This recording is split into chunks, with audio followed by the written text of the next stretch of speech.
আসসালামু আলাইকুম বন্ধুরা, তোমরা সবাই কেমন আছো? আশা করি আল্লাহর রহমতে ভালো আছো। তো চলো আমরা মুনাফা অধ্যায়ের 2.1 এর 13 নম্বর অঙ্কটা দেখব।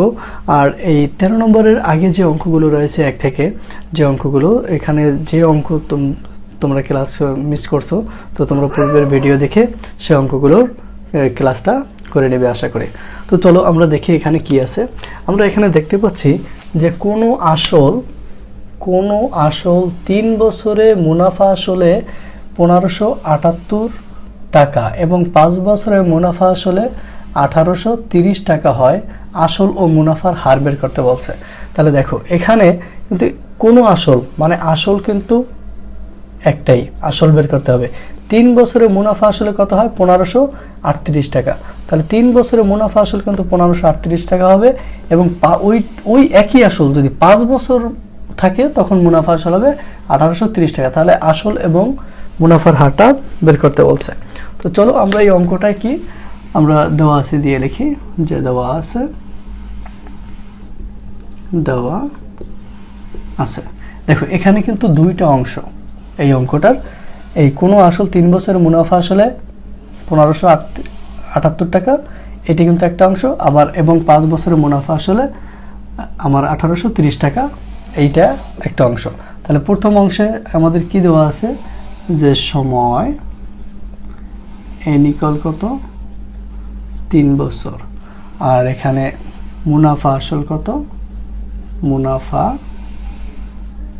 আসল a = দেওয়া আছে আমাদের 1578 টাকা। তারপর আমাদের এখানে কিন্তু আসলটা বের করতে হবে, যে আসল p = হোয়াট এবং মুনাফার হারটাও আমাদের বের করতে হবে। মুনাফার হার r = হোয়াট। তো চলো যে আমরা এখন সূত্রটা লিখি। আমরা জানি কি, আমরা জানি a = p × 1 প্লাস, মানে পাটিগণিত যেহেতু, তাহলে 1 প্লাস rn, এটা আমরা জানি। এখান থেকে আমাদের এই r এর মানটা আমরা বের করে নেব, বা এখান থেকে আমাদের কি হবে, যে তাহলে এটা আমরা পক্ষান্তর করে এদিকে চলে আসবে। তাহলে p × 1 প্লাস rn = আমরা কিন্তু এটা পড়তে কি বুঝি, এর জন্য ব্যাখ্যা করলাম না, এটা পক্ষান্তর ঘুরিয়ে দিলাম। তারপরে এখানে আমরা 1 প্লাস rn এটাকে রাখবো, তাহলে a/p হয়ে যাবে। বা এখন দেখো আমরা rn এখন একটাকে যদি আমরা পক্ষান্তর করে দেই তাহলে কি হবে, p - 1, কারণ 1 প্লাস ছিল পক্ষান্তর হয়ে মাইনাস হয়ে গেল। এখন এখান থেকে যদি আমরা rটাকে রাখি তখন আমাদের এখানে কি হবে, এটাকে সরাসরি সরল করে নিয়ে p নিয়ে আসি, তাহলে p 1 এর সাথে গুণ হয় -p। আর এইখানে যে nটা ছিল, nটা তখন এই p-র সাথে আমাদের গুণ হয়ে যাবে, নিচে ভাগ ছিল গুণ হয়ে গেল। তাহলে আমরা এটাকে 1 নং সমীকরণ ধরলাম। আবার দেখো আমাদের প্রথম অঙ্কের প্রথম অংশ থেকে আমরা কিন্তু r এর মানটা বের করে নিলাম। এখন দ্বিতীয় অংশ থেকে আমরা নিয়ে নিই দ্বিতীয় অংশ। তাহলে দ্বিতীয় অংশের এখানে মুনাফা আসল কত? মুনাফা আসল a = কত দেওয়া ছিল? 1830 টাকা। আর সময় কত ছিল? n = 5 বছর। আমি আর এই মানে মুনাফা আসল সময় এটা লিখলাম না, কারণ আমরা জানি এটা মানে কি। তাহলে এখন দ্বিতীয় অংশে আবার আমরা দ্বিতীয় অংশ সমান এই সূত্রটাই আমরা p + 1 প্লাস rn। দেখো একই সূত্র, আমরা অনুরূপভাবে কি আমরা এইটা পাবো না? আমরা যদি এইটাকে করি, আবার যদি এখান থেকে r বের করি, তাহলে আমরা কি পাবো এখান থেকে যদি আমরা r বের করি, অনুরূপভাবে r = আমরা যেটা পাবো a - p, এখানে থাকবে কি rn, মানে pn, এটা আমরা দ্বিতীয় অংশে পাবো। তাহলে দেখো এই জায়গাটায় প্রথম অংশ এবং দ্বিতীয় অংশ এখানে কি r 1, কারণ এখানে আমাদের মুনাফার হার কিন্তু একই হবে, অর্থাৎ প্রথম ক্ষেত্রে মুনাফার হার এবং দ্বিতীয় ক্ষেত্রে মুনাফার হার, সেই মুনাফার হারটা আমাদের সবসময়ের জন্য একই হবে, কারণ এখানে আসল একই, সময় ছিল ভিন্ন। তাহলে আমাদের এইটা এবং এই মুনাফার হার এটা পরস্পর কি হবে, সমান হবে। তাহলে আমরা লিখতে পারি যে শর্তমতে এখানে কি আছে যে এপি এর মানটা কত, আমরা পরে মানটা বসাই, AP plus P N equal এখানে মান কত, A minus P by P N, বা এখন এখানে মান বসাও, এর মান কত, এর মান আমাদের 1578 মাইনাস এখানে আমরা পি জানি না, পি থেকে যাবে, আর এখানে আমাদের পি থেকে গেল, আর এখানে এন এর মান কত, এন এর মান কিন্তু আমাদের প্রথম অংশে 3 ইন্টু এখানে আমাদের এই মুনাফা আসল কত, দ্বিতীয় অংশে আমাদের হলো 1830 মাইনাস পি, আর এখানে পি তো থেকে যাবে, আর এখানে এন এর মান কত, এন এর মান হলো 5, আমরা বসালাম। এখন দেখো, এখন এখানে কিন্তু উভয় পাশ থেকে নিচে পিপি বাদ যায়, তাহলে থাকবে কি, বা 1578 বাই 3 ইকুয়াল মাইনাস পিটাও থেকে যাবে, এখানে 1830 মাইনাস পি বাই 5। তারপর চলো আমরা এখানে ক্যালকুলেশন করি। তাহলে এটার সাথে গুণ হবে, আবার এটার সাথে, তাহলে এইটা যদি আমরা এটার সাথে গুণ করি আর গুণন করি, তাহলে আমাদের কত হইতেছে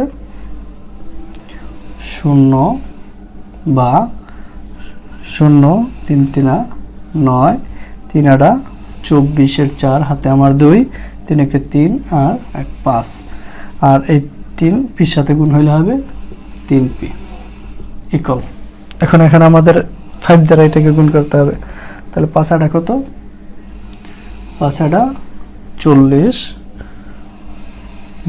তারপরে 5 7 35 আর 4 39, হাতে আমার থাকে 3, 5 5 25 আর 3 হলো 28, হাতে আমার কত 2, 5 একে 5 আর 2 7, আর এই 5টা পির সাথে গুণ হলে হবে মাইনাস 5 পি। বাহ, এখন আমরা সংখ্যাগুলো একদিকে নেব, পি গুলো একদিকে নিয়ে আসবো, তাহলে মাইনাস পিটাকে যদি আমরা এই পাশে আনি, কারণ আমাদের আসল বের করতে হবে পি, তাহলে এটা হয়ে যাবে প্লাস, আর এটা থাকবে কি 3p ইকুয়াল, এখানে আছে কত রইল, আর এই যে 5490টাকে যদি আমরা পক্ষান্তর করে দিই, তাহলে আমাদের কত হবে, এখানে আমাদের এখানে থাকতে আছে 5490, বা এখানে আমাদের কত হবে, দেখো এখানে আমাদের হবে যে 5 থেকে 3 গেলে 2p ইকুয়াল, এখন এটা যদি আমরা বিয়োগ করি, তাহলে এটা থেকে এটা চলে যাবে, আমাদের থাকবে কত 0, আবার 9 থেকে 9 যাবে, থাকবে 0, আমাদের এখন এই 4 থেকে আমাদের কত এখানে আছে 4 আছে, কত হলে 8 হবে, 4 হাতে আমার কিছু থাকে না, 5 আছে, কত হলে 7 হবে 2 24, বা এখানে পি ইকুয়াল, তাহলে 24 ভাগ 2, তাহলে হবে কত, তাই পি ইকুয়াল কিন্তু আমাদের এখানে হইতেছে 1200 টাকা, তাহলে পি ইকুয়াল কত 1200, তাহলে আমাদের একটা আনসার হলো পি ইকুয়াল 1200। তাহলে এটা আমাদের আসল কিন্তু কি হয়ে গেল, আসল আমরা বের করে ফেললাম যে আমাদের আসলটা 1200 টাকা। এখন আমাদের বের করতে হবে মুনাফার হারটা। এখন দেখো মুনাফার হারটা বের করে আমরা যদি এই 1200 পি এর মানটা যদি আমরা 1 নঙে বসাই দিই, তাহলে কিন্তু আমরা মুনাফার হারটা পেয়ে যাব। তাহলে এখন আমরা 1 নঙে যদি 1 নং এ হতে 1 নং হতে, তাহলে 1 নঙে আছে কি আর equal a minus P by P N. এখন দেখো এখানে এর মান কত, এর মান কিন্তু আমাদের জানা আছে 1578 মাইনাস পি কত, পি কিন্তু এখানে আমাদের 1200 বাই এখানে পি কত 1200, এন কত 3, তাহলে এখন এটা বিয়োগ করো, বিয়োগ করলে আর যেহেতু পি বের করতে হবে, তাহলে আমরা এখানে সরাসরি 100% গুণ দিয়ে দিলাম। তাহলে এখন এইখান থেকে এটা বিয়োগ করো, বিয়োগ করলে কত হবে এটা বিয়োগ করলে আমাদের 78, 2 আছে কত হইলে 5 হবে 3, আর নিচে থাকতে হচ্ছে কত 1200 গুণ 3, এখানে কত আমাদের 100%। যদি আমরা এটা 3 দিয়ে আর যদি আমরা এটাকে কাটি তাহলে 3 অক্ষে 3, হাতে থাকবে কত কিছু থাকবে না, 3 7 মধ্যে যাবে 2 বার, আর 18, 3 6 18। আর এখন এইটার মধ্যে এই 12 দিয়ে যদি আমাদের এখানে দেখো এই 2 শূন্য আর এই 2 শূন্য কিন্তু কেটে যায়, তাহলে এই 12 দিয়ে যদি আমরা 126কে যদি আমরা কাটি তখন আমরা কত পাবো, আমরা পাবো 10.50, অতএব 10.50%। তাহলে আমাদের মুনাফার হারটা হলো কত, আমাদের মুনাফার হারটা হলো 10.50%। তাহলে আমরা এভাবে আর এর মানটাও বের করে ফেললাম, মুনাফার হার, এবং আমরা আসলটা বের করে ফেললাম। আশা করি তোমরা বিষয়টা বুঝতে পারো। তো চলো আমরা পরবর্তী অঙ্কটা দেখি। পরবর্তী অঙ্কটা কি রয়েছে? পরবর্তী অঙ্কটা 14 নম্বরে, যে বার্ষিক 10% মুনাফায় 3000 টাকা এবং 8% মুনাফায় 2000 টাকা বিনিয়োগ করলে মোট মূলধনের উপর গড়ে শতকরা কত টাকা হারে মুনাফা পাবে? তো দেখো এখানে ধরো তুমি দুইটা প্রজেক্টে, তুমি একটা প্রজেক্টে তুমি 10% মুনাফায় 3000 টাকা বিনিয়োগ করলা, সেখানে তুমি 10% মুনাফা পাবা, এমন একটা ক্ষেত্রতে তুমি 3000 টাকা তুমি বিনিয়োগ করলা। আর একটা ক্ষেত্রে তুমি 2000 টাকা বিনিয়োগ করলা, যেখানে তুমি 8% মুনাফা পাবা। এখন কথা হলো যে এই মোট মূলধনের উপর তোমার শতকরা কত মুনাফা তুমি পাবা। তো দেখো এখানে কিন্তু 3000 টাকায় কিন্তু তুমি 10% মুনাফা হারে পাচ্ছ, আবার এখানে কিন্তু 2000 টাকা তুমি 8% হারে মুনাফা পাচ্ছ। তাহলে দুইটার মধ্যে কিন্তু ব্যবধান রয়েছে। 3000 টাকা এক ধরনের মুনাফা পাচ্ছ, মুনাফার হার, আর 2000 টাকা কিন্তু আর এক ধরনের মুনাফার হার পাচ্ছ। প্রশ্নটাই বলছে তোমার এই মোট মূলধনের উপর তুমি গড়ে কত পার্সেন্ট মুনাফা পাইছো, আসলে সেটা তোমাকে বের করতে বলছে। তো চলো খুবই যে এখানে আমাদের দুইটা স্টেপ, আমাদের প্রথম স্টেপের মুনাফাটা বের করে নেব, তারপর দ্বিতীয় স্টেপের মুনাফাটা বের করে নেব, মুনাফাটাকে যোগ করব, আসলটাকে যোগ করব, যোগ করে আমরা মুনাফার হারটা সহজেই বের করে ফেলতে পারবো, একদম সহজ। আচ্ছা আমরা লিখি যে দেওয়া আছে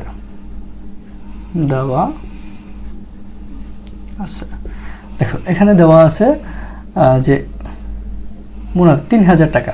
তাহলে আমি এখানে শুধু আসল লিখতেছি না, তোমরা লিখে নিও, আমি শুধু মানে প্রতীকটা লিখে যাচ্ছি যে পি কল 3000 টাকা, এটা হলো প্রথম ক্ষেত্রে। আর মুনাফার হার কত? মুনাফার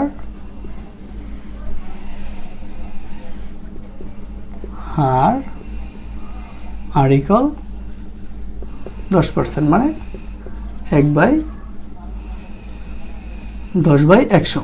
তাহলে এটাকে কাটলে আমাদের কত হবে? 1/10 হবে। তো এখন এখানে কিন্তু বার্ষিকের কথা বলছে, তার মানে এখানে আমার হিসাবটা হবে 1 বছরের সময়, n ইকুয়াল কত? 1 বছর। খেয়াল করো যে এখানে কিন্তু আমাদের বার্ষিকের উপর বলছে, আমাদের আর কোনো সময় দেয় নাই, এর জন্য আমরা এই হিসাবটাও করব, আমরা 1 বছরের হিসাবটা করব। তাহলে আমরা দেখি যে প্রথম অংশে মুনাফা কত হবে? মুনাফা আই ইকুয়াল আমাদের পি আর এন। এখান থেকে আমাদের এটা বের করে নেই, আসলটা হলো 3000 গুণ আর কত? 1/10, এন কত? 1 বছর। তাহলে আমরা এটাকে কাটলে আমরা পাবো কত?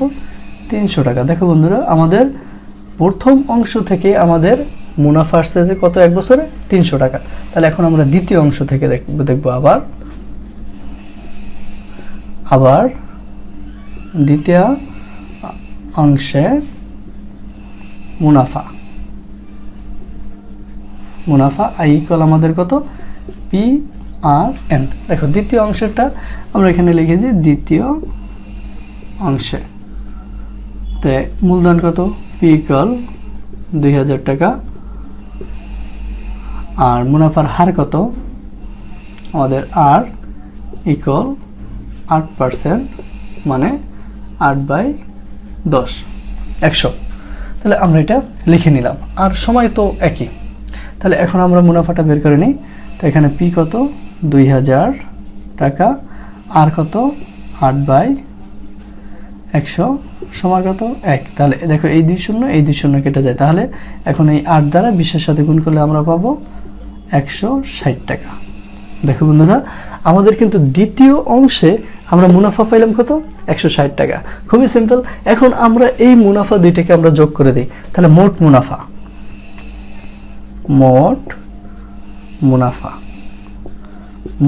মোট মুনাফাকে আমরা আই দ্বারা প্রকাশ করলাম, 300 এবং 160 সমান কত হবে, এখানে 460 টাকা। তাহলে আমাদের মোট মুনাফা দাঁড়ালো আমাদের 460 টাকা। এখন বলছে এই মোট মুনাফার শতকরা কত হবে মোট বিনিয়োগের। তাহলে আমাদের মোট মূলধন, মোট আসল, তাহলে আমাদের কি হবে, মোট আসল পি ইকুয়াল কত হবে, এখানে হবে 3000। কারণ উনি তুমি ধরো তোমার ক্ষেত্রে একটা ক্ষেত্রে তুমি 3000 বিনিয়োগ করছো, আর একটা ক্ষেত্রে 2000। তাহলে মোট বিনিয়োগটা হবে কত, মানে মোট বিনিয়োগ মানে মোট আসল 5000 টাকা, 5000 টাকা। এখন দেখো তুমি কিন্তু মোট মুনাফাটাও জানো, তারপর মোট বিনিয়োগটাও জানো, আবার তুমি সময়টাও জানো, এন ইকুয়াল 1 বছর। তাহলে কি তুমি মুনাফার হারটা বের করতে পারবে না? অবশ্যই পারবে। তাহলে জানা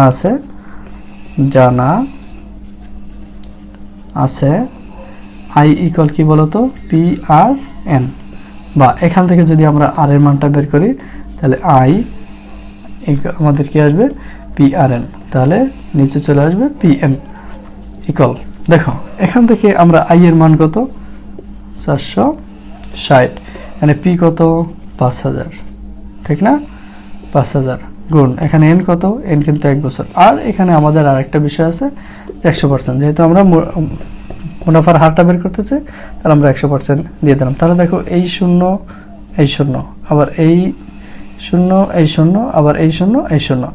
তাহলে এখন দেখো, এখন আমাদের 5 দ্বারা ভাগ করতে হবে কাকে, তাহলে 5 এটার মধ্যে কয়বার যাবে, 5 9 45, 9 বার। দেখো এখানে আমাদের কত থাকে, হাতে থাকে আমাদের 1, তাহলে একে যায় না, এর জন্য দশমিক দিলাম। দশমিকের পর 5 দশমিকে করা যাবে 2 বার। তাহলে আমাদের অ্যান্সারটা কত আসলে, 9.2%। তাহলে আমাদের অ্যান্সারটা কত, আমাদের মুনাফার হারটা হলো 9.2%। তো আমাদের মোট বিনিয়োগে আমাদের যে মুনাফাটা আসবে, মুনাফার হারটা 9.2%। আশা করি তোমরা বিষয়টা বুঝতে পারছো। তো তোমরা এই জেএসসি পরীক্ষার্থী, তোমরা সামনে পরীক্ষা দিবে, তোমাদের এই গণিতগুলো ভালোভাবে অধ্যয়ন করতে হবে। কোথাও কিছু না বোঝার থাকলে বা কোনো বিষয় নিয়ে আলোচনা করার যদি প্রয়োজন হয়, তাহলে অবশ্যই জানাবে, আমি সেই জায়গাটায় আলোচনা করবো ইনশাআল্লাহ।